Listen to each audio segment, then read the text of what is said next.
Dito na po ba tayo titira? Oo anak, ay tulungan mo na nga ako sa pag-aayos sa mga gamit natin. Marami pa tayong gagawin eh. Sana po Nay, pinayagan niyo na lang akong sumama sa pinsan ko para magtrabaho kasama siya. Hindi ba nag-usap na tayo tungkol sa bagay na yan? Hindi kita papayagan na magtrabaho sa Maynila. Napakadelikado ng panahon ngayon, akala mo ba? Kasama ko naman po si Rhea eh. Hindi niya ako pababayaan. Halos magkasing edad lang kayo ni Rhea. Paano ka niya mapapangalagaan? Masyado lang po kayong mahigpit para naman pong wala kayong tiwala sa akin eh. May tiwala ako sa'yo. Wala lang akong tiwala sa lugar na pupuntahan nyo ng pinsan mo. Kailan niyo naman ako papayagan na magtrabaho? Hindi naman kita pinagbabawalan na magtrabaho pero ang gusto ko, yung malapit lang sana. Gusto ko lang naman makatulong sa inyo eh, lalo na sa mga gastusin natin. Sapat naman ang kinikita ko sa pagtitinda ng mga gulay para sa ating dalawa.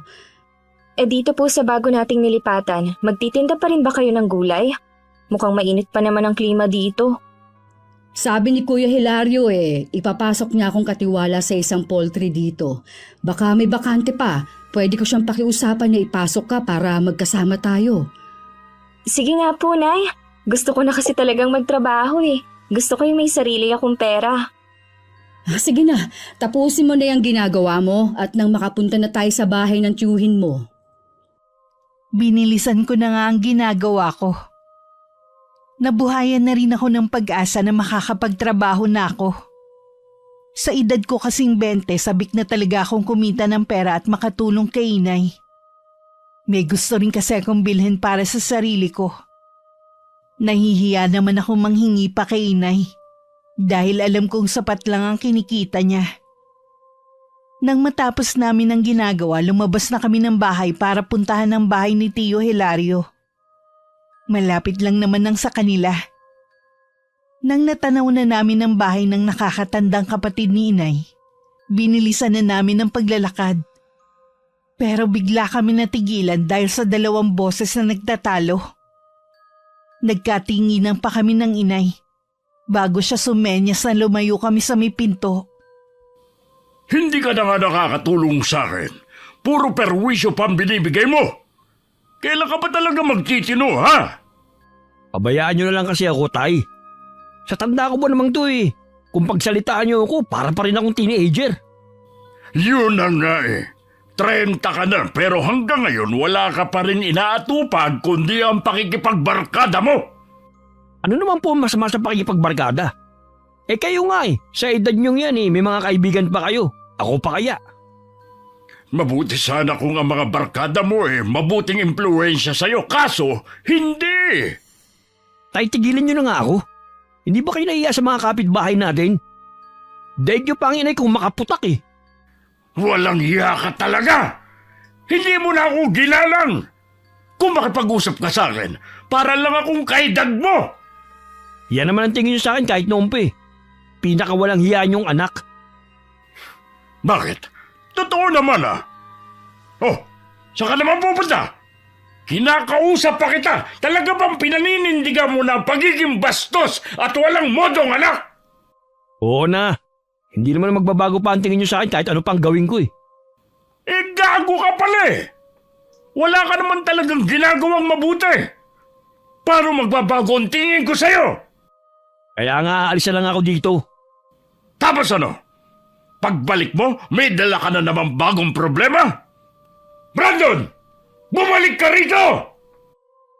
Madilim na madilim ang anyo ng pinsan ko nang dumaan sa harapan namin. Nakakatakot din ang ibinigay niyang tingin sa amin. Bigla na lang ako napatungo. Lumapit naman ang inay sa may pinto kung saan nakatayo si Tio Hilario. Bahagya pang nagulat ang kapatid ni inay na makita kami. Tinanaw niya muna ang papalayong anak bago niya ibinaling ang atensyon sa amin. Ay, pasensya ka na Kuya Hilario kung wrong timing ang pagpunta namin ha. Huwag niyong pansinin ang inabutan niyo. Masasanay rin kayo sa aming mag-ama. Mukhang matindi ang pinag-awayan niyo ng anak mo. Ganun ba talagang sumagot si Brandon? Oh, Wala talagang preno ang bibig ng lalaking yun. Nasan nga pala ang asawa mong si Ate Edna? At yung mga anak niyo? May ilang buwan na rin na nasa anak namin si Edna na nakatira sa kabilang barangay. Doon ko muna pinatuloy mula nang atakihin sa puso ng dahil kay Brandon. Yung damuhulang na yun ang wala pang asawa sa 5 kong anak. Mukhang wala rin magkakamaling magkagusto sa kanya kung gano'n ang pag-uugali. Kawawa lang ang babae sa kanya. Mabuti pang tumandang binata na lang siya. Pero malay mo kuya, baka magbago ang anak mo kapag nakapag-asawa. Malabo yung mangyari. Sagad hanggang buto ang pagkasutil ng lalaking yun. Sa bagay, ikaw ang mas higit na nakakakilala sa kanya. Sa buong pag-uusap ni na Inay at Tio Hilario, nakikinig lang ako sa kanila. Hindi ko rin maiwasang maawa sa tiyuhin ko. Sa pagkakatanda ko parang 65 pa lang siya. Pero mukha na siyang mas matanda sa tunay niyang edad. Marahil nga dahil sa sobrang konsumido sa anak niya. Lihim na lang ako napapailing. Pag-uwi sa bahay, napag-usapan pa rin namin ng inay si Kuya Brandon. May mga anak po pala kasing sutil si Kuya Brandon, no, Nay? Oo naman, hindi mawawala sa mga anak na si Sibol na masamang damo. Masamang damo po talaga, ha? Bakit ka natatawa? Totoo naman. Hindi ko po maiwasan na maawa kay Chong kanina. Kahit kay Tia Edna, kahit na hindi ko pa po siya nakakaharap. Biruin niyo, mismong anak pa yata nila ang papatay sa kanila. Minsan kasi nasa pagpapalaki rin, o di kaya nasa dugo na talaga. Sa pamilya natin, wala naman akong natatandaan na may ganoong pag-uugali sa mga kamag-anak natin. Ewan ko lang sa pamilya ng nanay niya. Baka nga po doon nakuha ni Kuya Brandon ang pagkasutil niya. Ay hindi ko alam, Iha. Luto na ba yung sinaing mo? Gusto ko na kasi magapunan ng maaga. Ngayon ko kasi nararamdaman ng pagod sa mahabang biyahe. Gusto ko na magpahinga. Opo, luto na tong sinaing. Maupo na lang kayo, ako nang bahalang maghain. Pinagpahinga muna kami ni Tio Hilario bago niya kami sinamahan sa kanyang amo. Swerte naman natanggap kami ng inay.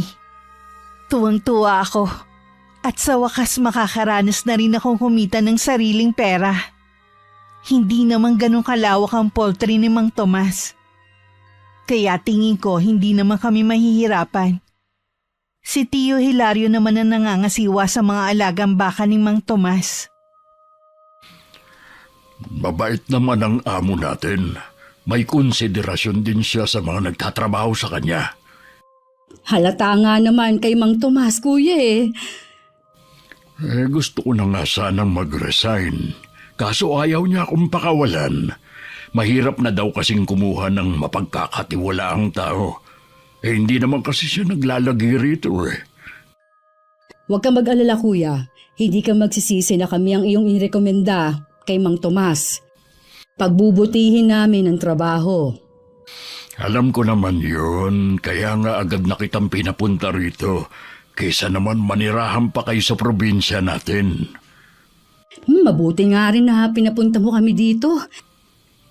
Nagkatrabaho pa si Janice. Matagal na kasi niyang gusto. Wala naman kasing mapasukan sa atin. Wala nga talaga. Kasi malayo pa sa kabihasnan. Hindi katulad dito Kahit papano, maraming pwedeng pasukan at malapit pa sa bayan. Kung sakaling lang hindi siya matanggap sa poultry, pwede siyang maghanap ng trabaho sa bayan. Okay na rin na magkasama kami sa isang trabaho. Hindi rin kasi ako sanay na hindi nakikita ang anak ko. Sa bagay nga, nag-iisa lang ang anak mo at babae pa. Kailangan mong ingatan. Kaya nga nung magpaalam sa akin na sasama sa pinsan sa Maynila, mariin ko talagang tinutulan. May tiwala naman ako sa anak ko Kaya lang, hindi ang pupuntahan niyang lugar. Tama din naman ang ginawa mo. Ang mga kabataan ngayon padalos-dalos sa mga ginagawa minsan. Paano Kuya Hilario? Mauuna na kami umuwi sa'yo. Nauna na sa bahay si Janice eh. Tsak na hinihintay na ako nun. Sabihan mo lang ako kung may kailangan pa kayo, ha? Punta lang kayo sa bahay. Nang dumating ang inay, nagsasalansan ako ng mga panggatong sa likod bahay. Nagmano lang ako sa kanya bago bumalik sa kusina. Para naman ipagtimpla siya ng salabat. Matagal na kasing hindi umiinom ng kape ang inay. Dahil sa sinisikmura siya. Nang matapos naman ako magluto para sa hapunan namin, tsaka ako siya tinabihan sa mahabang upuan. Scene 6. Alam niyo ba, Nay, nakita ko po kanina si Kuya Brandon. Nagtatalo sila nung asawa ni Aling Fe. Ha? Bakit kaya? Sa pagkakarinig ko po sinigawan niya si Aling Fe dahil sinisingil na siya ng utang sa tindahan. Narinig yata nung asawa kaya nagtalo sila. Muntik na ngang masuntok si Kuya Brandon May umawat lang sa asawa ni Aling Fe. Bastos talaga ang batang yon. Makakahanap rin siya ng katapat niya kung hindi siya magbabago. Mabuti nga po siguro yun para magtino siya. Grabe na po yung perwisyong ibinibigay niya sa pamilya niya. Naaawa nga ako sa tiyuhin mo eh. Kaya wag mo nalang banggitin yung nakita mo sa kanya. Baka mag-away na naman na mag-ama. Kahit hindi po tayong magsabi, meron niyang magpaparating kay Tio Hilario. Sa bagay nga, kahit papaano, hindi sa atin ang galing. Oo nga po. Gusto niyo na po bang kumain? Mamaya na lang. Kunin mo muna yung langis ko. Papahiran ko lang muna itong binti ko. Kanina pa kasi nangingimay eh. Araw ng linggo. Naisip ng inay na mamalengke sa talipapa na malapit sa amin. Dinamihan na niya ang pagluluto ng ulam para mabigyan na rin si Tio Hilario. Ako na lang ang nagdala sa bahay ng tiyuhin ko. Pagdating doon, nagtaka ko kung bakit saradong-sarado ang buong bahay. Aalis na sana ako nang maalala na hindi pala umaalis ng araw ng linggo ang tiyong. Bigla akong kinutuban ng hindi maganda. Makailang ulit din akong tumawag pero walang sumasagot. Naisipan ko ng puwersahin ng pagpasok. Nakita ko ang tiyuhin ko na nahihirapang huminga na hawak ang dibdib habang nasa sahig. Agad ko siyang nilapitan at inalalayang makaupo. Kumuha rin ako ng isang basong tubig. Ayos na po ba ang pakiramdam niyo, Chong? Oo, Iha. Salamat at dumating ka. Kagabi pa kasi masama ang pakiramdam ko eh. Baka po kailangan niyo nang dalhin sa ospital. Ayos lang ako, Iha. Nanggagamot pa ba ang inay mo? Paminsan-minsan na lang po, Chong. Tatawagin ko po siya para pumunta dito. Sandali lang po ako. Hindi na kailangan, nandito na ako. Nay! Buti dumating kayo. Nagtaka na kasi kung bakit hanggang ngayon hindi ka pa rin umuuwi. Kinutuban ako na baka may masamang nangyari. Si Tio Hilario kasi naabutan kong hirap sa paghinga. May sakit ka ba sa puso, kuya? Wala akong sakit sa puso. Kagabi pa kasi masama ang pakiramdam ko eh. Pupuntahan ko sana kayo kanina sa inyo. Balak kong magpatingin sa iyo. Kaya nga lang talagang hindi na ako nakaalis pa ng bahay. Sige. Susuriin kong lagay mo. Nasaan nga pala si Brandon? Ewan ko sa lalaking yun kung nasaan na namang lupalop naroroon. Nung Biyernes pa hindi na uwi rito. Madalas bang manikip ang dibdib mo? Ngayon lang nangyari ito sa akin. Hindi naman kaya sa matinding pagod na rin? Yun din ang palagay ko eh. Tsaka, iwasan mong pag-iisip lagi. At saka yung magalit. Hindi maiiwasan. Lalo't araw-araw na lang akong nakakatanggap ng reklamo sa mga ginagawa ni Brandon.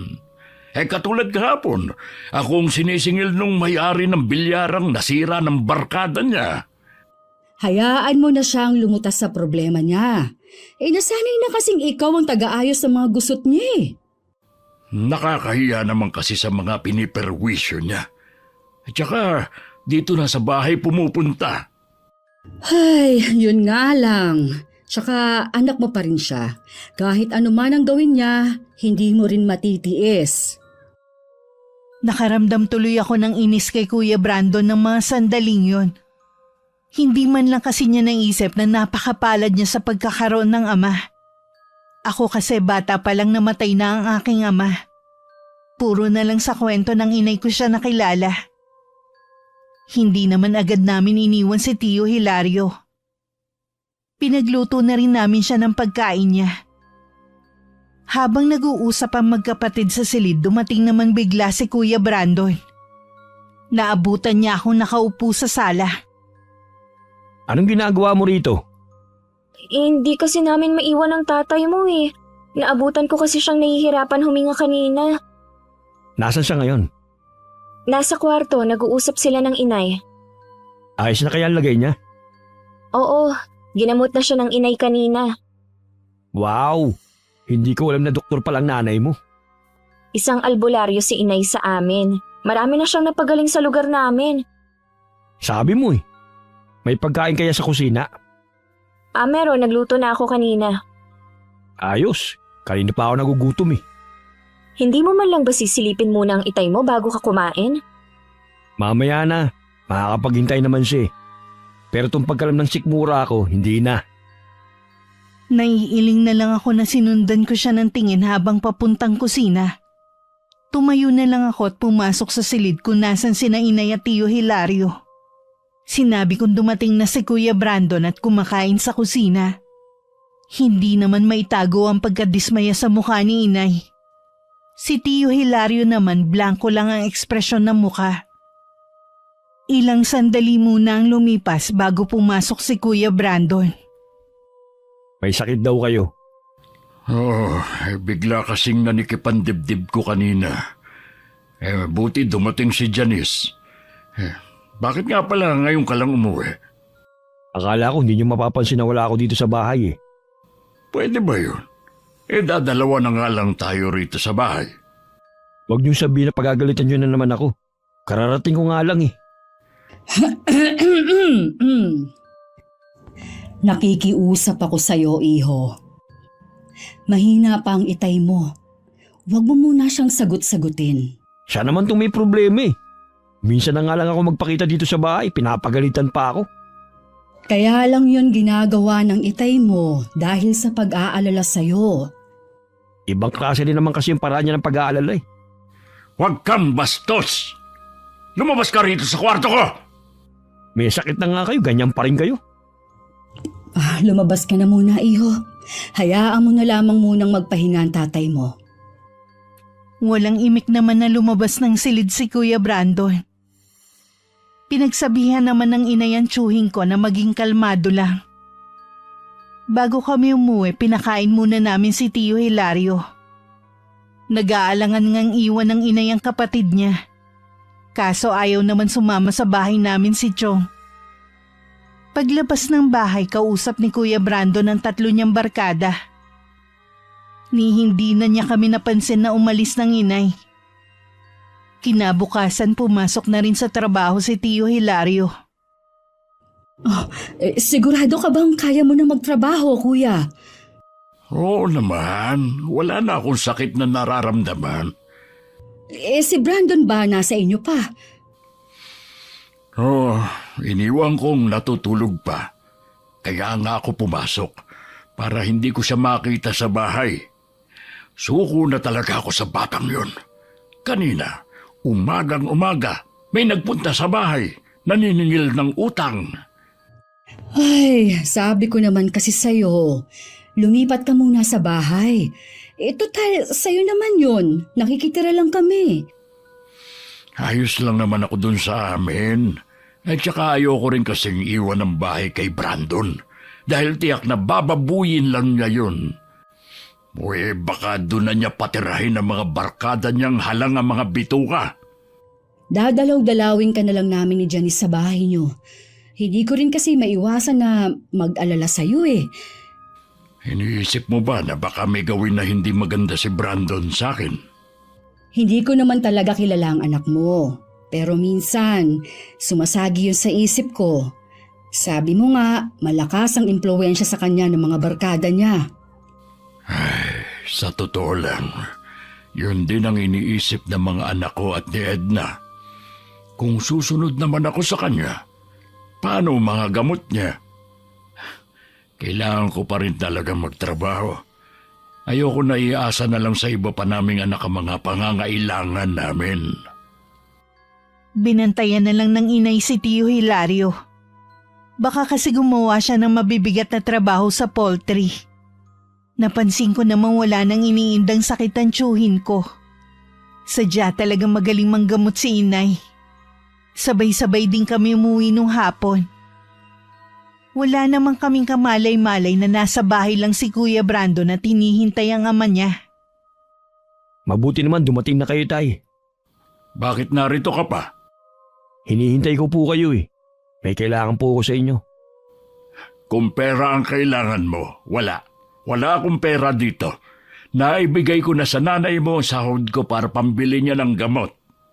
Kahit magkano lang po. Kailangan ko lang talaga eh. Hindi ka ba makaintindi, ha? Wala akong pera dito. Ang damot nyo naman? Tarantado ka pala eh. Kung nagtatrabaho ka ba naman, di sana may sarili kang pera. Ano pong magagawa ko? Wala kang gustong tumanggap sa akin. Dahil nga sa ugali mong yan. Naturing ang may ama ka. Hindi naman maaasahan. Ano hindi maasahan? Ako lahat ang nagbabayad ng mga utang mo. Ako ang umaareglo sa mga gulong kinasasangkutan mo. Tapos sasabihin mo, hindi mo ako maasahan? Tama na po. Ang dami nyo pag sinasabi. Pera lang naman ang hinihingi ko. Bastos ka talagang lalaki ka. Lumayas ka rito sa pamamahay ko. Wala ka talaga silbi. Oo na, aalis na. Napahinga na lang ng malalim si Tio Hilario sa matinding galit sa anak niya. Hinawakan pa niya ang dibdib at bahagya yung hinagod-hagod. Nakakaramdam na naman kasi siya ng paninikip ng dibdib.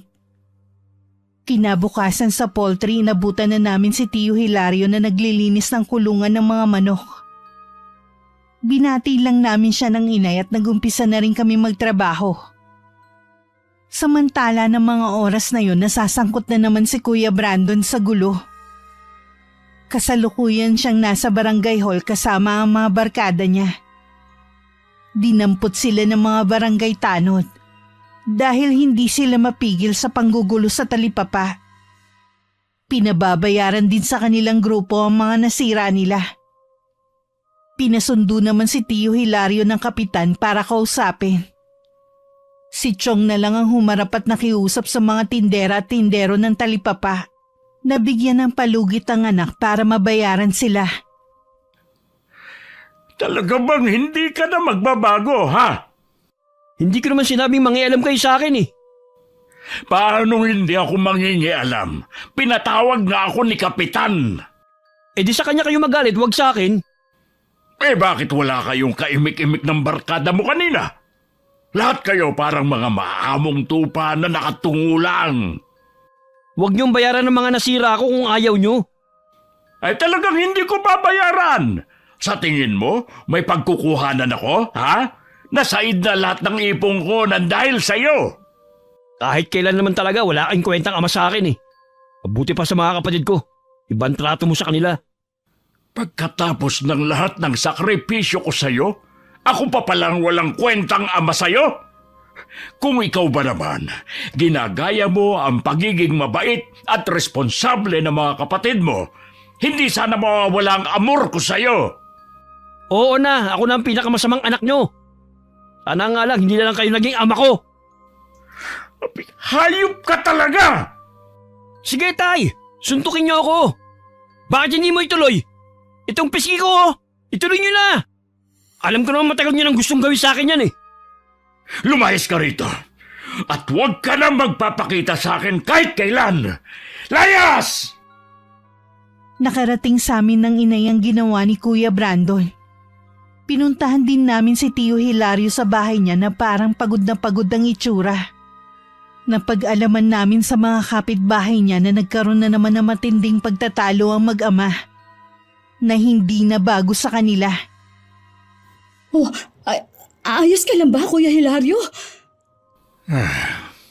Nabalitaan niyo na siguro ang ginawang katarantaduhan ni Brandon. Oo, Kuya. Kalat na dito sa buong lugar natin. Bakit naman ginawa ni Brandon yun? Naghahanap buhay lang naman ang mga taong yun eh. Wala naman yatang atraso ang mga tindera at tendero sa kanila. Hindi ko alam kung anong pumasok sa mga utak ng barkada niya para gawin yun sa mga taong yun. Sakit nga talaga siya sa ulo. Hindi na din kita masisisi kung nasagad ka na nga talaga. Hindi lang pasensya kong nasagad, Divina. Pati ang pagiging ama ko. Parang gusto ko na siyang itakwil. Patawarin ako ng Diyos sa pag-iisip ng ganitong bagay. Tao lang ako na nakakapag-isip ng hindi tama. Naiintindihan naman kita, Kuya. Nasaan na ba si Brando ngayon? Pinalayas ko na. Kapag bumalik ulit siya, palalayasin ko ulit.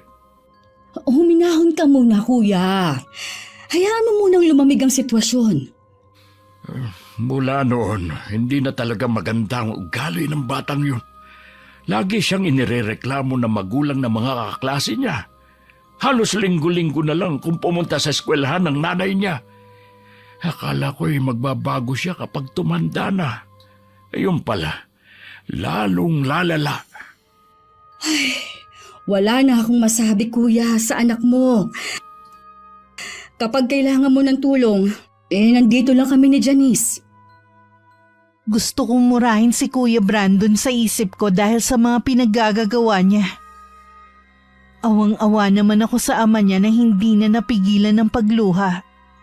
Nang mga sumunod na araw, saksi kami nung pinuntahan ng mga naperwisyo ni Kuya Brandon ang tiyuhin ko. Siya ang sinisingil ng mga tindera at tindero ng talipapa sa mga nasirang gamit at paninda. Samantalang si Kuya Brandon ng mga sandaling yun, abala naman sa pakikipag-inuman sa mga kabarkada. Nang pauwi na, biglang sumulpot sa harapan niya si Neil, ang tindero ng isda sa talipapa. Kumusta ka na, pare? Ayos lang. Anong kailangan mo sa akin? Nakalimutan mo na ba? May utang kang dapat bayaran. Sinira mo ang paninda ko sa talipapa. Alam mong inutang ko lang ang pampuhunan ko doon. Hanggang ngayon, hindi pa rin ako nakakabayad sa taong inutangan ko. Wala akong babayad sa'yo. Kaya tumabi ka dyan sa daraanan ko. Ang lakas ng loob mo at ng mga kaibigan mo na manira ng kabuhayan ng ibang tao. Wala ka naman palang pambayad. Nakikilala mo ba kung sino ako, ha? Oo naman. Sakit ka ng ulo ng pamilya mo at ng mga taga rito. Alam mo naman pala kung sino ako eh. Dapat matakot ka sa pwede kong gawin sa'yo. Hindi naman ako nandito para maghanap ng gulo. Gusto lang kitang singilin. Wala akong ipambabayad sa'yo. Kaya umuwi ka na. Wala kang pambayad sa akin pero araw-araw kang umiinom. Kahit ubusin ko pa ang lahat ng alak sa mga tindahan dito, wala kang pakialam. Hindi kita titigilan hanggat hindi mo ko nababayaran. Sinabi ng... Hoy! Bumalik ka dito! Hindi pa ako tapos! Buisit. Mayabang din ang isang yun.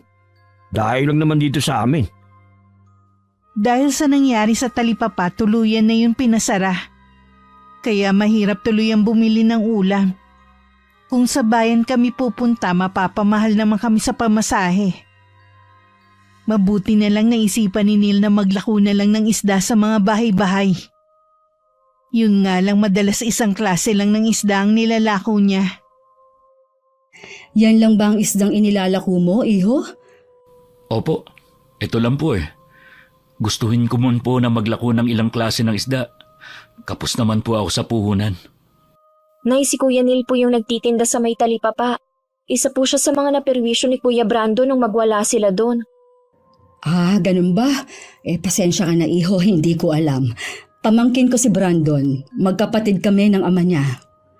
Naubos po kasi ang puhunan ko. Hindi pa nga ako nakakabayad sa taong inutangan ko. Kaya yung pinakamurang isda na lang muna ang inaalok ko ngayon. Masarap naman ang ganyang isda. Nakausap mo na ba ang pamangkin ko? Nagmamatigas po siyang bayaran ng mga nasira niya sa mga paninda ko. Sabi pa tatayin niya ang singiling ko. Wala namang kasalanan si Mang Hilario sa ginawa niya. Tsaka alam ko po, araw-araw na pinupuntahan ng ama niya ng mga kasama ko. Ayoko na makidagdag pa. Napakabuti mo naman, iho. Salamat at malawak ang pangunawa mo. Si Brandon po ang may atraso sa akin. Dapat lang na siyang singiling ko. Naku, malabo nang mabayaran ka ni Kuya Brandon. Wala ngang trabaho yun eh. Naku, napakwento na kami sa'yo. Pagbilhan mo nga ako ng 1 kilo. Sige po, ipapalinis niyo na rin po ba? Oo, sige. Naisip ko kung katulad lang ni Nilang pinsan ko at mga kaibigan niya, siguro mas tahimik ang lugar namin. Mabilis naman nalinisan ang binili naming isda. Ako na lang din ang nagluto sa mga yun. Dahil 1 kilo, 2 klase ng luto ang ginawa ko. Habang kumakain kami ng inay, nabanggit niya muli si Neil. Alam mo ba kung saan nakatira yung si Neil? Malapit po sa may simbahan ng bahay nila. Bakit po ninyo naitanong? Wala naman, naitanong ko lang. Para kasing ngayon ko lang siyang nakita sa lugar na ito. Dayo lang po sila ng pamilya niya dito. Mas nauna pa nga po tayo eh. Ganun ba? May pamilya na siya? Ibig sabihin, asawa at anak? Opo, minsan po kasama niya sa pagtitinda sa talipapa ang misis niya. Halos kasing edad lang niya si Brandon pero mas responsable siya. Nasa tao na po talaga ang pag-uugali. Katulad po ni Kuya Brandon, hanggang ngayon wala pa ring pagbabago sa kanya. Malamang dadalhin niya na yun hanggang sa pagtanda niya. Huwag nating pangunahan ang kapalaran niya. Umaasa pa rin ako na balang araw magbabago ang pinsan mo. Sana nga po, alang-alang man lang kay Tio Hilario. Muling pinuntahan ni Nilang pinsan ko sa tinutuluyan nito. Gaya nung una nilang paghaharap, lasing na naman si Kuya. Sa kabila ng pananalim ng mga mata ni Kuya Brandon, kalmado lang na nakatingin sa kanya si Neil. Ano na naman ang kailangan mo? Kailangan ko na ang pera ko. Anong pera mo? Wala naman ako natatanda na meron kang pinatago sa akin pera. Ang lakas kasi ng loob mong manira ng negosyo ng ibang tao. Hindi mo naman pala kayang panindigan ang ginawa mo. Hoy, nagtitimpi lang ako sa iyo ha. Umalis ka na. Kundi upaan talaga kita. Ibigay mo muna sa akin ang pera ko.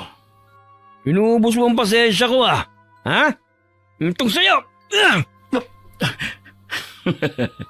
Hindi ko alam na bulag ka pala. Bakit naman sa hangin mo pinapatama ang mga suntok mo? Paano mo nailagan ang mga suntok ko? Lasing ka na kasi. Itong tandaan mo. Hindi kita titigilan hanggat hindi ka nagbabayad. Gago! Mapapagod ka lang. Pero wala kang makikita sa akin. Tignan natin. Hindi mo ako kilala. Pinagbabantaan mo ba ako? Sinasabi ko lang ang pwedeng mangyari sa'yo. Noon lang namin ulit nakitang naglako ng isda si Neil. Ilang araw na kasi namin siyang inaabangan ng inay sa hapon. Akala nga namin nag-iba na siya ng oras ng pagtitinda.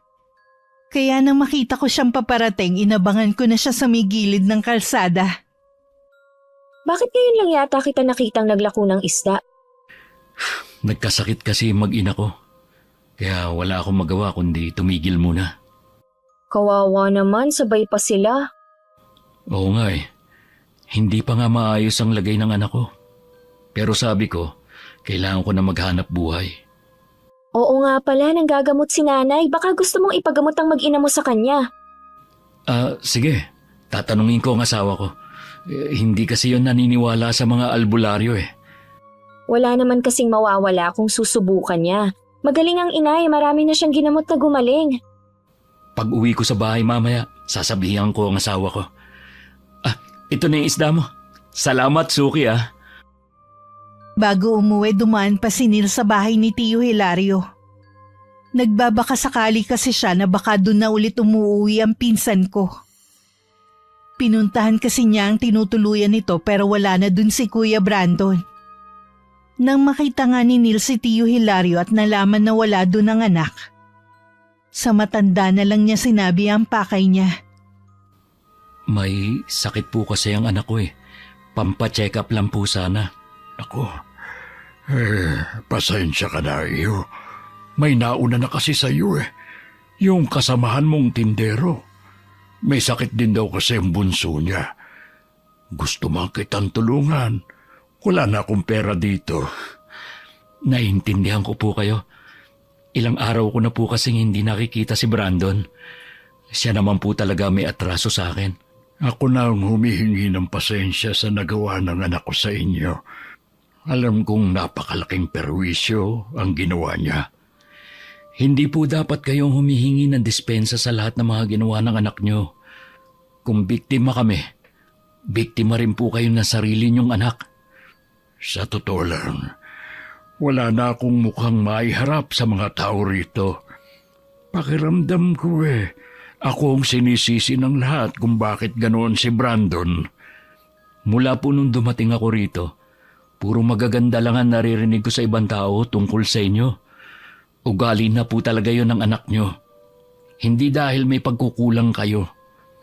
Sana katulad mo ring mag-isip si Brandon. Dahil walang sapat na perang pampacheck up, napilitan na rin si Neil na dalhin sa bahay ang kanyang anak, kasama ang asawa. Agad namang ginamot ni inay ang bata. Makalipas nga ang ilang sandaling gamutan, umuwi na rin si Neil. Nakatulog na rin ang bata habang ginagamot ng inay. Sabi ng mag-asawa baka naginhawaan ng kanilang anak. Ilang araw na kasing hindi makatulog ang bata. Hinatid ko pa sila hanggang labas ng bahay namin at saka ako bumalik. Sana naman po tuloy-tuloy na ang paggaling ng bata. Nakakaawa kasi Huwag kang mag-alala. Gagaling na rin siya. Pati ang nanay ginamot ko na rin. Nay, habang ginagamot niyo palang bata kanina, nagkwentuhan pala kami ng asawa ni Kuya Neil. Kailangan pala nila ng malaking halaga kaya pinipilit nilang singilin si Kuya Brandon. Malamang, wala na silang ibang malapitan. Ganun na nga po, inutang lang pala nila ang kapital para sa negosyo nila. Ngayon, sinisingil na daw sila ng pinagkakautangan nila. Ay, bakit ba? Kung sino pa ang hikaos sa buhay, sila pa ang nagigipit sa buhay. Oo nga po kung meron lang sana akong ekstrang pera, ipapahiram ko na lang. Kakausapin ko si Kuya Hilario kapag maganda ang mood. Alam ko kasi inuunti-unti niyang pagbabayad sa mga naaagrabyado ng pinsan mo. Nakakainis talaga si Kuya Brandon. Ang daming nadamay dahil sa ginawa niya. Tapos tatay niya pa ang nagbabayad. Tapos na yon. Wala na tayong magagawa pa. Hindi ko pa rin maiwasang hindi sisihin si Kuya Brandon sa mga nangyayari. Lingid sa amin ng inay, bumalik na sa bahay nila ang pinsan ko. Kasalukuyan sila nag-uusap ni Tio Hilario na hanggang sa mga sandaling yon galit pa rin sa anak. Bakit ka pa umuwi? Hindi ba't pinalayas na kita? Bahay ko rin naman to May karapatan pa rin akong umuwi rito. Ang kapal din naman ang mukha mo. Wala kang ambag sa pagpapagawa ng bahay na ito, kaya wala kang karapatan dito. Anak nyo pa rin ako, Tay. May malasakit nga kayo sa ibang tao. Sa akin pa kaya? Kung pwede nga lang mamili ng pwedeng maging anak ginawa ko na. Sa ayaw at sa gusto nyo, uwi na ako rito. Kung dito ka uwi, kailangan mo magtrabaho dahil wala na akong balak hati ang kasakit ako. Alam nyo naman na walang tumatanggap sa akin sa trabaho. Wes, baguhin mo yung ugali mo para matanggap ka. Pagod na ako sa'yo. Sige na, magtatrabaho na ako. Bukas na bukas maghahanap ako ng trabaho. Pagigihan mo ang paghahanap mo. Kahit may pagdududa si Tio Hilario na magagawa nga maghanap ng trabaho ni Kuya Brandon, Binigyan pa rin niya ang anak ng pagkakataon. Kinabukasan sa poultry na banggit ni Tio Hilario na bumalik na nga ang pinsan ko sa kanila. Imbis na matuwa, mas nag-alala pa ako sa pwedeng gawin ng pinsan ko sa tiyuhin ko. Oh, saan daw siya naglagi? Hindi na ako nagtanong pa. Alam niyo po, Chong, sana hindi niyo na siya tinanggap sa bahay niyo. Puro problema lang naman ibinibigay niya sa inyo eh. Janice, huwag mong sabihin yan. Anak pa rin ni Kuya si Brandon. Tama naman na sinabi mo, Iya. Kaya lang wala siyang mapupuntahan. Pero binigyan ko siya ng kondisyon na kailangan niyang magtrabaho. Dapat lang po para maranasan niya kung paano magbanat ng buto.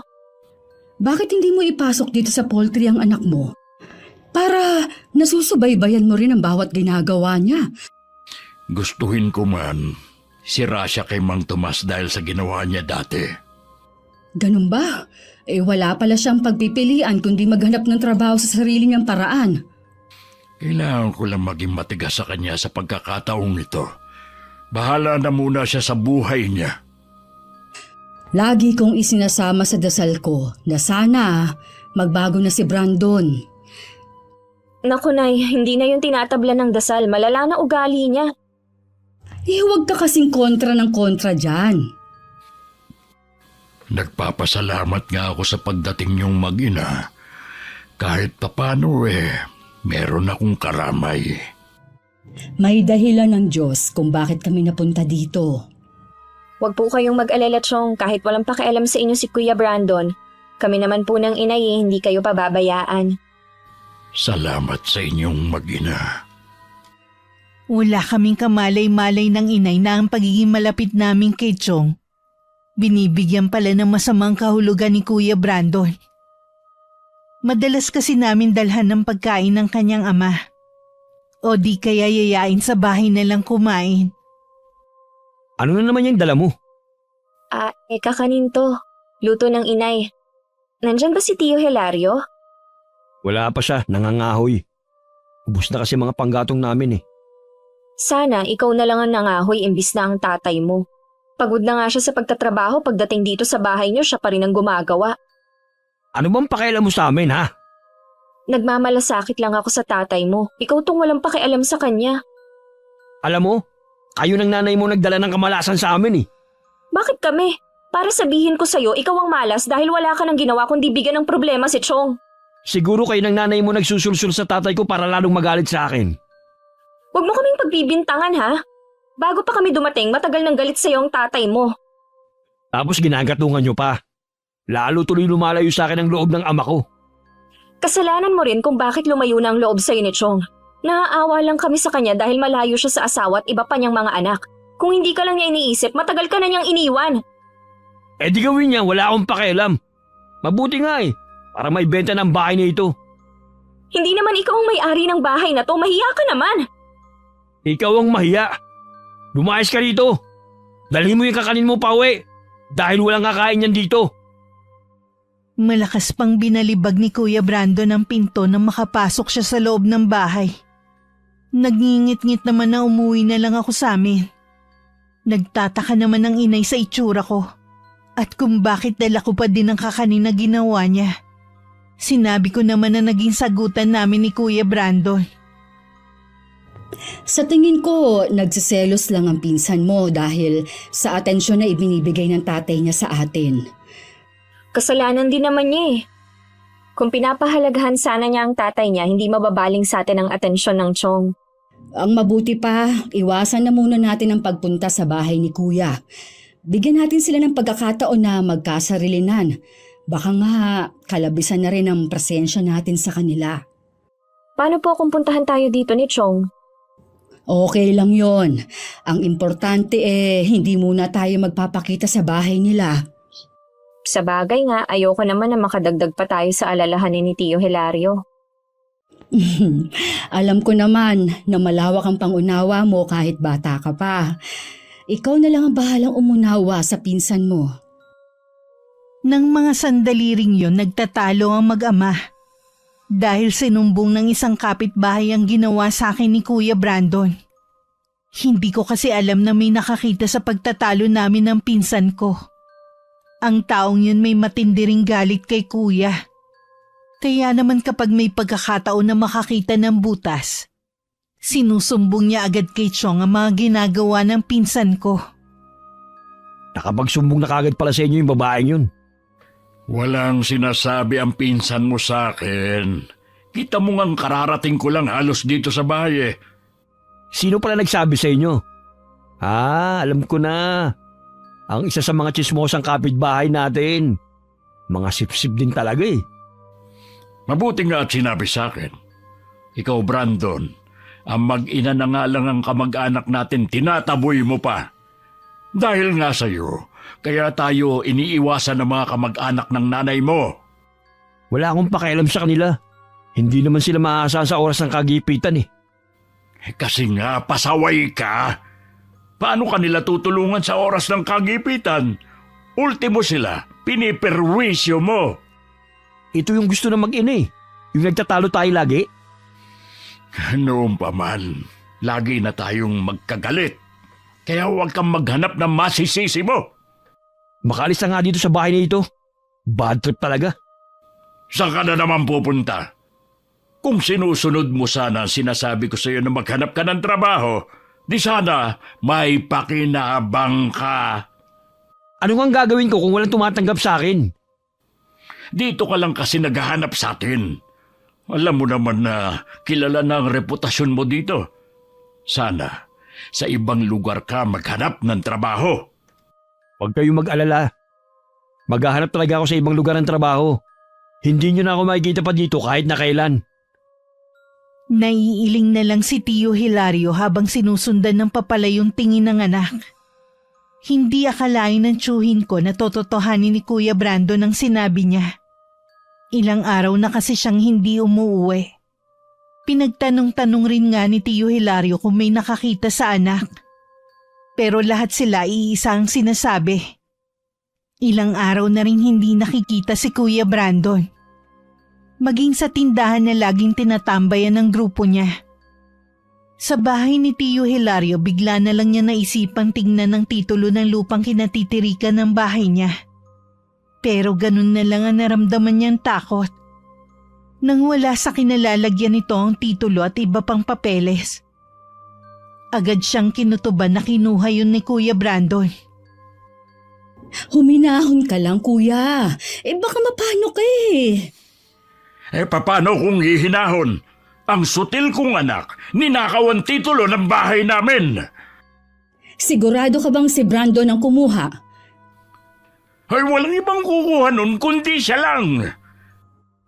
Ang ibig ko sabihin, baka kung saan lang nakalagay yung titulo. Nasisiguro kong nandun lang yun nakalagay kasi ako nagtago. Sobra na talagang lalaking yun. Hindi ko siya mapapatawad. Oras na ibenta niya ang lupang yun. Sana naman huwag magkatotoong hinala mo, kuya. Ay, sana nga. Baka kung ano lang ang magawa ko sa kanya. Nang araw ding yun, pinuntahan ni Tio Hilario ang asawa sa kabilang barangay para ipaalam ang ginawa ng kanilang anak. Kahit ang mga kapatid ni Kuya Brandon dismayado sa ginawa niya. Maaga palang pinuntahan na ng asawa ni nilang inay sa bahay namin. Namamagaraw kasi ang mga binti ng asawa dahil sa pambubugbog. Hindi naman nag-aksaya ng panahon ng inay. Agad na niyang kinuha ang mga gamit sa panggagamot. Sumama na rin ako sa kanya. Pagdating sa bahay, puno ng pasa ang buong katawan ni Neil. Namanas na rin ang mga binti niya na nagkukulay itim na. Ilang araw nito? Pang-apat na araw na po ngayon. Bakit mo naman pinabayaan, iho? Sapat lang po kasi ang kita ko para sa aming pagkain. Kaya hindi kami makapunta sa doktor. Gagawin kong lahat para maisalba ang mga binti mo. Sa nakikita ko kasi, malala na ito. Nakikiusap po ako, Aling Divina. Tulungan niyo po ako. Ako lang po inaasahan ng pamilya ko eh. Gagawin ko ang lahat, kaya ikalma mo lang ang sarili mo. Kuya Neil, sino palang may gawa niyan sa'yo? Si Brandon. Si Brandon na may gawa nito sa akin. Sabi ko na nga ba eh. Habang hawak ako sa magkabilang braso ng dalawa niyang kaibigan, pinubugbog niya ako. Hindi pa siya nakontento. Pinagpapalo niya ng bakal ang mga binti ko para daw hindi na ako makalabas ng bahay namin. Ano ba ang dahilan niya? Bakit niya ginawa sa'yo? Sinisingil ko na kasi siya sa utang niya. Narinig ko kasi na meron na siyang pera. Kahit pinsan ko pa siya, kung akong nasa kalagayan mo, isusumbong ko na siya sa pulis. Malaking abala lang yun sa amin. Isa pa, hindi naman papansinin na reklamo namin eh. Sana dumating ng karma ni Kuya Brandon nang maranasan niya ang hirap ng mga naging biktima niya. Janice! Huwag mo ngang hilingin ang kapahamakan ng kapwa mo. Hindi tama yon. Bakit, Nay? Tama ba yung ginawa niya kay Kuya Neil at sa iba pa? Tama bang nakawin niya ang titulo ng ama niya? Walang awa si Kuya Brandon kaya tama lang na maparusahan siya. Sana nga kung saan man siya naroroon ngayon, makahanap na siya ng katapat niya. Naiintindihan ko naman ang punto mo. Pero huwag mo namang sabihin ang bagay na yan. Hayaan mo na ang Diyos ang magparusa sa mga nagawa niyang kasalanan. Itinikom ko na lang ang bibig ko kahit parang sasabog na sa bigat ang dibdib ko. Ayoko kasi magtalo pa kami ng inay sa harapan ng ibang tao. Nang sulyapan ko si Neil, namimilipit siya sa sakit habang ginagamot siya ng inay. Ang asawa naman niya hindi mapigilan na mapaiyak. Pagkatapos gamutin ng inay ang mga binti ni Neil, nakaramdam naman siya ng ginhawa. Ilang beses pa nung bumalik ang inay para gamutin siya hanggang tuluyan siyang gumaling. Nakauwi na rin si Tio Hilario galing sa bahay ng anak. Hindi pa namin binabanggit ng inay sa kanya ang ginawa ni Kuya Brandon. Araw ng linggo habang nagsasampay ako ng mga damit na nilabhan ko, biglang dumating si Tio Hilario. Halata sa kanya ang bigat ng problema. Agad ko naman siyang pinapasok sa loob ng bahay. Mabuhay din kasi ang tayo niya. Tinawag ko na rin ang inay na nasa kusina. Galing sa bahay kanina yung taong pinagbentahan ng lupa at bahay ni Brandon. Ha? Ang bilis naman niya naibenta. Sa murang halaga lang niya binenta dahil sa pagmamadaling magkapera. Anong sabi nung bago may-ari? Kailangan ko nang umalis sa bahay na yun sa 1 linggo. Iniregalo daw niya kasi sa anak na bagong kasal lang ang bahay na yun. Ay, ano ba itong ginawa mo, Brandon? Hindi pa alam ng asawa ko at mga anak. Hindi ko alam kung paano sasabihin sa kanila ang kauna-unahang naipundar ko. Tuluyan lang nawala sa amin. Kung hindi mo pa kayang umuwi sa mga anak mo, dito ka muna sa bahay na ito. Kung tutuusin ikaw pa rin naman ang nagmamay-ari ng bahay na ito. Hindi ko pa naman naibibigay sa iyo ang kabuuang bayad. Kapirasong lupa lang ito kumpara sa bahay at lupa namin. Maraming alaala din ang bahay na yun dahil doon nagsilaki mga anak namin. Hindi ganun kadali na isuko ko yun. Alam ko naman yun. Ang ibig ko lang naman sabihin, pwede naman namin isauli ito sa'yo. Kaysa wala nang matira sa inyo. Bakit? Bakit nangyayari ito sa akin? Maaaring mahirap maunawaan ngayon ang pangyayaring ito. Pero magtiwala ka na merong dahilan ng Diyos kung bakit nangyayari ito sa'yo.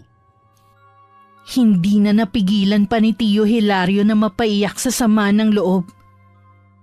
Awang-awa naman ako na tahimik lang sa isang tabi. Hindi ko rin mailarawan ang matinding galit na nararamdaman ko sa pinsan ko ng mga sandaling yun. Makalipas ang ilang araw, lumipat na sa bahay namin si Tio Hilario. Kaya lang hindi siya makausap ng maayos.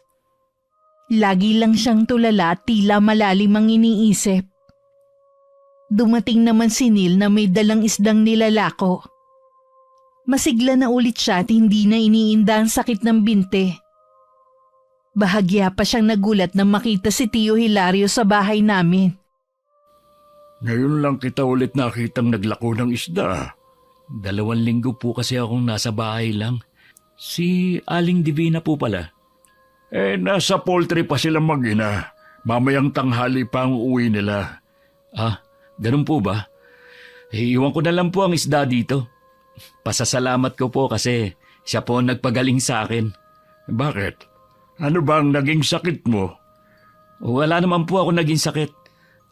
Namaga po yung mga binti ko dahil sa pambubugbog sa akin. Ha? Sino naman ang gumawa nun sa'yo? Ang anak niyo pong si Brandon. Ha? Si Brandon na naman? Narinig ko po kasi na meron na siyang pera kaya sinisingil ko na siya. Kaya alam po binugbog niya ako.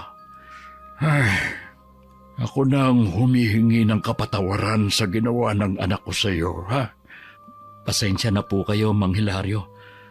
Pero hindi ko po mapapatawad ang ginawa ng anak niyo. Naiintindihan kita, iyo. Huwag ka mag-alala. Hindi naman ako galit sa sinabi mo. Sige po. Aalis na po ako. Kailangan ko po kasing maubos tong tinitinda kong isda.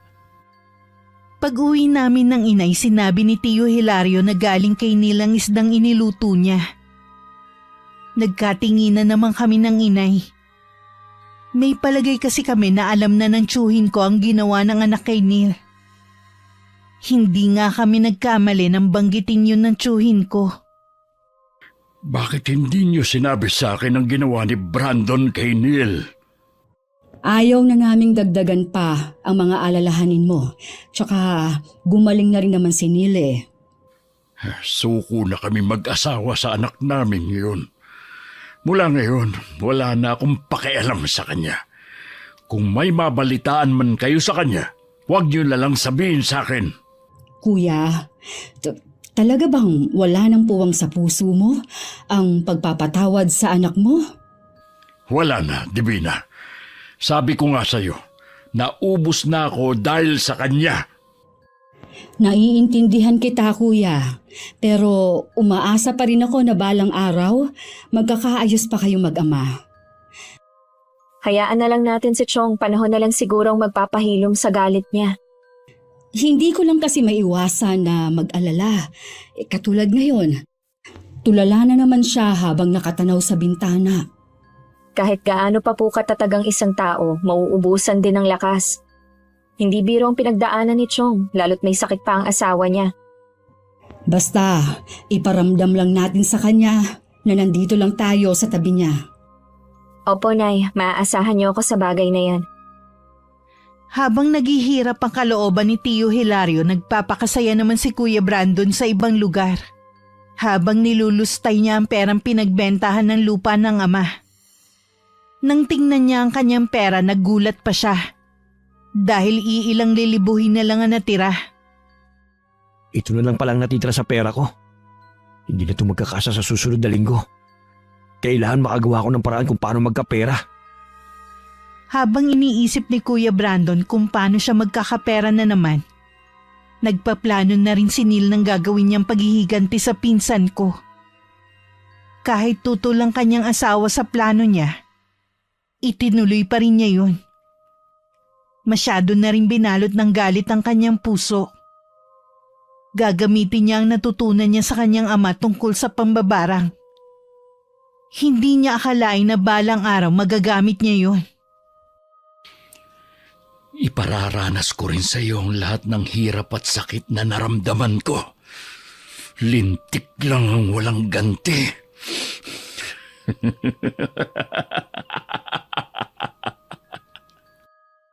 Labis din ang pag-aalala namin kay Tio Hilario. Maliban kasi sa paminsan-minsan niyang pagkakatulala, may mga pagkakataon na tila hindi niya kami nakikilala. May mga pangyayari din na kahit hating gabi lumalabas siya ng bahay at naglalakad-lakad. Tuwing tatanungin namin siya ng inay, sinasabi niya na gusto lang niya magpahangin. Nasaan ang Kuya Hilario? Natutulog po sa may duyan. Huwag po kayo mag-alala, hindi ko po siya inaalisan ng paningin ko. Ay, mabuti naman. Lagi na lang ako nag-aalala kay Kuya tuwing wala ako dito sa bahay. Ano kayang nangyayari kay Chong? Ay, hindi ko rin alam, Iha. Baka nakakaranas siya ng depresyon dahil sa mga pangyayari. Walang dapat sisihin sa nangyayari sa kanya kundi si Kuya Brandon. Nasaan na kayang walang kwenta niyang anak? Hanggat may pera siya, hindi yun magpapakita. Sana lang wag na siyang magpakita dahil oras na makita ko siya, makakatikim siya sa akin ng masasakit na salita. Kahit ako, nakakaramdam na rin ng galit sa lalaking yun tuwing nakikita ko si Kuya Hilario sa ganitong kalagayan. Wala po ba kayong planong sabihin sa mga anak ni Chong ang nangyayari sa ama nila? Bala kong pumunta sa 1 linggo sa kanila. Bantayan mo muna ang tiyuhin mo habang wala ako, ha? Habang lumilipas ang mga araw, napansin naming parang palala ng palala ang nangyayari kay Chong. May mga pagkakataon na rin kasi na para siyang nag-iisip bata. Minsan kasi pinaglalaruan na niya ang pagkain niya sa plato. Kuya, hindi tamang pinaglalaruan ng pagkain sa kamay. Lalayuan tayo ng grasya niyan. Pasensya ka na, Divina. Oo nga pala, papagalitan tayo ng itay. Ayaw nga pala nun na nag-aaksaya ng pagkain. Sabi niya mahalaga ang bawat butil. Naaalala mo pa pala mga pangaral sa atin ng itay noon.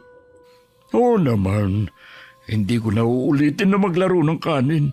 Sa labas na lang ako maglalaro. Bakit tumayo ka na kaagad? Tapos ka na bang kumain? Maglalaro muna ako sa labas, ha? Di sige, huwag kang lalayo. Hindi naman talaga siya maglalaro na parang bata, kundi titingin lang sa malayo at mag-iisip na naman. Inay, awang-awa na po ako kay Chong. Ay, alam ko naman. Kahit ako, araw-araw nadudurog ang puso ko sa nakikita kong kalagayan ni Kuya Hilario. Maagang umalis ang inay. Kami lang ni Tio Hilario ang nasa bahay ng mga oras na yon. Tahimik lang naman ang tiyuhin ko habang nasa duyan. Mabuti na lang nabawasan na yung paglalakad-lakad niya nang hindi namin nalalaman. Delikado naman kasi yon. At baka masagasaan pa siya sa kalsada. Naghihintay na lang ako ng oras para sa tanghalian namin nang biglang sumulpot si Kuya Brandon. Hindi ko agad siya nakilala dahil sobrang payat niya. Blanko naman ang ekspresyon ng tiyuhin ko habang nakatingin sa kanya. Anong ginagawa mo dito? May nakapagsabi kasi sa akin na nandito raw ang itay. Saan pa kaya pupunta ang itay mo pagkatapos mong ibenta ang bahay niyo na hindi niya alam? Akala ko kasi umuwi siya sa mga kapatid ko eh. Ngayong alam mo na, pwede ka nang umalis. Teka lang naman. Kakausapin ko pa nga ang itay eh. Chong, gusto niyo po bang kausapin ang anak niyo? Kita mo? Umiiling siya. Ibig sabihin, ayaw kanyang kausapin. Tay, alam ko na galit kayo sa ginawa ko. Patawarin niyo na po ako. Bilib din naman ako sa kakapalan ng mukha mo, no? Pagkatapos sa mga ginawa mo, may gana ka pa talagang magpakita dito. Pwede bang itiko mo muna ang bibig mo? Kinakausap po pang itay eh. Sabat ka naman ng sabat. Umalis ka na rito! Hindi ka namin kailangan sa pamamahay na ito! Ay, ipinagtatabuyan niyo na ako. Kaya umalis ka na! Hayaan niyo po muna ako magpaliwanag. Sinabi nang umalis ka na! Hindi ko kailangan marinig ang paliwanag mo! Sige po, aalis na ako. Pero babalik ako rito. Nang makaalis si Kuya Brandon, isinara ko ang pinto. Baka kasi bigla na naman siyang sumulpot sa bahay. Nang sulyapan ko si Tio Hilario, parang baliwala naman sa kanya ang biglang pagdating ng anak. Nang dumating ang inay, agad ko yun sinabi sa kanya. Hindi rin siya makapaniwalang pupunta sa amin ng pinsan ko. Malamang, naubos na ang pera niya kaya nagpakita na siya. Yun din po ang naiisip ko. Anong sabi ni Kuya Hilario? Mukhang hindi niya nakikilala ang anak niya. Pinagtabuyan nga niya eh. Baka nga pala sa 1 linggo pa nila masusundo ang Tiyo Hilario mo. Maghahanap pa kasi sila ng mag-aalaga sa mag-asawa. Lahat pala kasi ng anak ng tiyo mo may mga trabaho. Ibig pong sabihin pala maigi ang mga buhay nila doon. Oo, tatay lang daw kasi nila ang mapilit na magtrabaho pa at para magkaroon ng ambag sa pambili ng gamot ng asawa. At tingin daw nila kaya hindi umuuwi sa kanila ang ama dahil nga kay Brandon. Ang dami pala talagang sakripisyo ni Chong tapos ito lang ang igaganti ng visit niyang anak. Inay, ano pong reaksyon nila sa nangyayari sa itay nila? Ipapa-check up daw nila para malaman pero tingin daw nila depresyon din. Kahit sino po siguro magkakaroon ng depresyon kay Kuya Brandon. Oo nga, sana huwag na muna siyang magpakita kay kuya. Baka kasi lumala lang ang kalagayan ng ama niya. Balak pa nga pong bumalik dito Ako na lang ang kakausap sa kanya kapag bumalik. Lumipas pa ang 1 linggo bago muling bumalik si Kuya Brandon. Kung payat siya nung una kong nakita, mas lalong bumagsak ang katawan niya ngayon. Kita na kasi ang mga buto niya sa leeg. At nanlalalim din ang mga mata na parang hindi na natutulog sa gabi. Tila hindi rin siya naliligo ng ilang araw. Dahil madumi na ang suot na damit at pantalon. Tahimik lang akong naupo sa tabi ni Tio Hilario. At si inay naman ang humarap sa kanya. Chang, gusto ko sana makausap ang itay. Sa akin mo na lang sabihin ang gusto mong iparating sa kanya. Hindi kasi maganda ang lagay ng ama mo ngayon. May sakit po bang itay? Wala naman. Kaya lang tingin ko ay nakakaranas siya ng depresyon dahil sa sunod-sunod na problemang kinakaharap niya. Ganun po ba? Dito na po ba siya titira? Pansamantala, habang hindi pa siya kinukuha ng mga kapatid mo. Kasi po, kung nasa ng itay, dapat nandun din ako. Ano? Gusto mo tumira dito sa amin? Huwag ka munang sumabat, iha. Hayaan mo muna kaming mag-usap. Sige po, Nay, pasensya na. Iho, saan ka ba naglagay ng mga panahong may pera ka? Bakit hindi mo ginamit yung pinagbentahan ng bahay sa maayos? Mabilis lang po kasi ang pera Tsaka, hindi naman po malaki ang perang nakuha ko. Dahil doon, sobrang nag-isip ang tatay mo. Masyado niyang dinibdib ang bagay na yon. Lagi lang siyang tulala at malayo ang tingin. Pasensya na po. Hindi ko naman gusto mangyari yun sa kanya Pasensya ka na rin, iho. Pero hindi ka namin pwedeng tanggapin sa bahay na ito. Hindi niyo po ako pwedeng paalisin dito. Pag-aari ng tatay kong bahay na ito. May katibayan ka ba? Ha? Wala. Pero hindi ko kailangan patunayan. Alam mong pag-aari ito ng aking ama. Pues, hanggat wala kang naipapakitang katibayan, hindi ka pwedeng tumira dito. Tay, magsalita naman kayo. Huwag lang kayong tumunganga dyan. Sabi ko na sa'yo, hindi magandang lagay ng itay mo dahil na rin yun sa'yo. Tay, kausapin niyo naman ako. Ipagtanggol niyo ako. Wala akong ibang pupuntahan. Kailangan ko kayo, Tay. Ano ba? Wag mo nga siyang hawakan. Huwag kang mga alam dito, ha? Brandon, kapag hindi ka umalis, tatawag ako ng mga kalalakihan para kaladkarin ka palabas ng bahay namin. Kayo talagang mag-ina ang malas sa buhay ko. Mula nang dumating kayo, lumayo na ang loob sa akin ng itay ko. Mawala na sana kayong mag-ina habang buhay. Kasing bulok talaga ng pagkatao mo yung lumalabas sa bibig mo. Oras na karmahin ka, kahit kailan wag na wag kang lalapit sa amin para humingi ng tulong. May mga kapitbahay kami na tinawag ng inay para palabasin sa bahay namin si Kuya Brandon. Sa mga nangyari parang wala lang naman kay Tio Hilario. Nakatingin lang siya habang inilalayo ng 3 kalalakihan ng anak niya. Akala namin ng inay palilipasin muna ni Kuya Brandon ng ilang araw bago bumalik. Baka ng mga panahon na yun nasundo na si Tio Hilario ng mga anak. Ngunit kinabukasan din bumalik ulit siya Labis kami nawindang ng inay sa itsura niya nang humarap sa amin. Anong nangyari sa'yo? Bakit puno ka ng sugat sa buong katawan? Chang, tulungan niyo po ako. Nagmamakaawa po ako sa inyo. Naku Nay, paalisin niyo na siya dito. Hindi niyo ba nakikita? Inuuod na mga sugat niya. Baka mahawa pa tayo ng sakit na meron siya.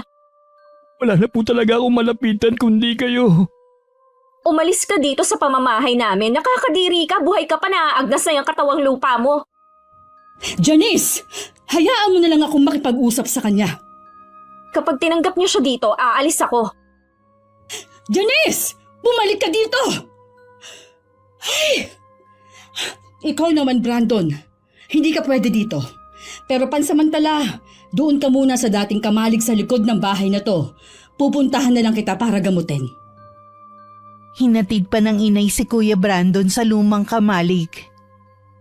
Dinalhan din ng inay ng banigang pinsan ko at pinakain din bago iniwan. Hindi naman ako makapaniwala sa ginawang yun ng inay. Pagkatapos kasi ng lahat ng ginawa ni Kuya Brandon, tutulungan pa talaga niya. Pansamantala lang naman, Iha, habang hindi pa siya gumagaling. Paano kung hindi na siya umalis? Ako ang bahala. Hindi rin ako papayag na dumito siya. Kinakarma na nga siya sa mga pinagagagawa niya. Tingin ko mayroong bumabarang sa pinsan mo. Kapag hindi ko siya naagapan, yun na ang ikamamatay niya. Sino naman ang gagawa nun sa kanya? Sa dami ng nagawa niya ng atraso, mahirap nang malaman kung sino. Pupuntahan ko muna ang pinsan mo para gamutin. Sasamahan ko na po kayo. Nang mga oras na yun kausap ni Tio Hilario ang pinsan ko. Hindi kami agad pumasok sa loob. Nakinig muna kami ng inay sa pag-uusap ng mag-ama. Bukas kasi ng umaga susunduin na ang tiyuhin ko ng isa sa mga anak niya. Marahil gusto lang niya makausap ang anak bago umalis. Patawarin niyo po ako tayo sa mga nagawa kong kasalanan sa inyo. Noon pa kita pinatawad, anak. Ang gusto ko lang, ayusin mo ang sarili mong buhay. Gaya ng sinasabi ko sa iyo noon. Hindi habang buhay, lagi akong nasa tabi mo para alalayan ka. Alam ko na po ngayon kung paano walang karamay. Binaliwala ko kayo't paulit-ulit na binastos. Ngayon, hindi niyo na ako matutulungan pa. Gagamutin ka ng Tia Divina mo. Kapag gumaling ka, huwag mo nang sasayangin ang pagkakataon na ipinagkaloob sa iyo. Opo, tay. Magbabago na po ako. Huwag niyo lang po akong iwan. Hindi kita iiwan. Narito lang ako sa tabi mo. Lagi kong ipagdarasal na gumaling ka agad. Kuya, kailangan mo na magpahinga. Janice, samahan mo ang Tio Hilario mo. Tay, Magtiwala ka lang sa Tia Divina mo. Hindi ka niya pababayaan. Kailangan nating malaman kung sino may gawa nito sa'yo. hindi ko po kayo maintindihan, Chang. Hindi sakit ang dumapo sa'yo, kundi isang sumpa. May isang tao ang may matinding galit sa'yo, kaya kanya binabarang ngayon. Barang? Hindi to totoo. Chang, ayoko pa pong mamatay. Chang, tulungan mo ako. Huminahon ka lang. Tutulungan kita sa abot ng aking makakaya. Salamat po. Habang tumatagal, patindi ng patindi ang sakit sa mga binti ko. Parang dinudurog. Ay, patingin nga. Mahabaging langit. Ay, nabubulok na ang mga binti mo. Nilalabasan na rin to ng mga insekto. Chang, tulungan mo ako. Oo, iho. Nahimatay siya sa matinding sakit na nararamdaman niya. Alam ko na rin naman kung sino may gawa nito. Kailangan ko siyang puntahan bago mahuli ang lahat. Pinuntahan ni inay ang bahay ni Neil. Nung una ayaw siyang harapin ng lalaki. Sinabi lang ng inay na alam niyang binabarang ni Neil ang pamangkin. Kung hindi niya haharapin ng inay ko, hindi niya magugustuhan ang gagawin niya. Kaya naman napilitan na rin lumabas ang lalaki. Hindi rin siya makatingin ng diretso. Alam kong matindi ang galit mo kay Brandon dahil sa ginawa niya sa'yo. Pero hindi tama ang gumamit ka ng pambabarang para gumante. Alam mong kasalanan sa Diyos ang ginawa mo. Nadala lang po ako ng matinding galit ko kay Brandon.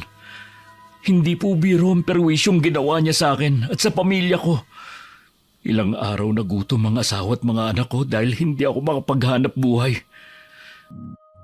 Naiintindihan kita, pero sana bawiin mo na ang ginawa mong sumpa kay Brandon. Paano po kung bawiin ko? Tapos hindi naman siya magbago. Sa dinadanas niyang paghihirap ngayon, sa tingin ko, naturuan mo na siya ng leksyon. Babawiin ko na po ang sumpang ginawa ko. Hindi ko naman po talaga intensyon na makasakit. Lalo na ang makapatay ng tao. Nadala lang talaga ako ng matinding galit. Alam kong mabuti kang tao.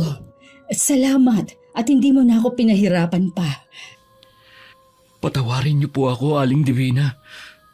Pakisabi rin po kay Brandon na patawad. Sa makalawa po, aalis na kami ng pamilya ko rito. Babalik na po kami sa probinsya namin.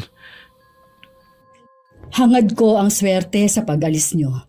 Alam ko, matutupad ang mga pangarap ninyong mag-asawa. Basta't samahan nyo palagi ng dasal ang bawat gagawin ninyo. Maraming salamat po. Nung umuwi ang inay, wala pa ring malay si Kuya Brandon.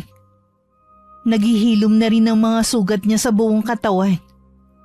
Huminto na rin sa pagkabulok ang mga binti niya. Nag-alay pa ng orasyon ng inay para hindi lapitan ng mga elemento ang katawang lupa ng pinsan ko.